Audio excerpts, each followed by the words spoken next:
මේ සිදුවීම වුණේ අවුරුදු 50කට විතර කලින්.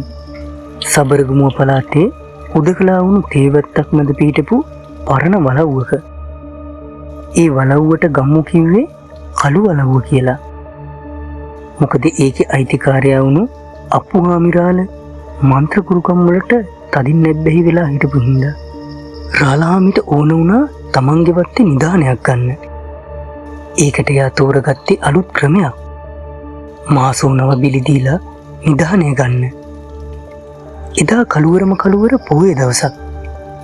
රාලහාමි වලව්වේ පිටිපස්සේ තියෙන සොහන ළඟ මන්ත්‍ර ජප කරන්න පටන් ගත්තා. රෑ 12 කනිසම වැදෙද්දීම සොහන මැදින් මහ පොළොව පලාගෙන දරුණු ගෙරුම් මඩක් ආවා. සොහන බිමේ තිබුණු මිහිදු මාස්සෙන් අඩි 8ක් විතර උස අලි උලුවක් තියෙන ඇඟ පුරාම කළුලුම් පිරුණු බියකරු රූපයක් මතුවුණා. ඒ මහසෝනගේ එක් වේශයක් උගේ ඇස් රතු පාටින් දිලිසුණා. ඔබ මාව කැඳවුවේ ඇයි? මහසෝනගේ හඬ හරියට ගොරවන හඬක් වගේ ඇසුණා. රාලහාමි විවුල නාඩින් නිදානය ගැන කිව්වා. මහසෝනා දරුණු හිනාවක් දාලා රාලහාමි දිහාට හැරුණා. නිදානේ දෙන්නම්. හැබැයි පිල්ලට බේ පන මට වුණේ. මහසෝනා එක පාරටම තමන්ගේ දරුණුවකින් රාලහාමිගේ පපුවට ගැහුවා.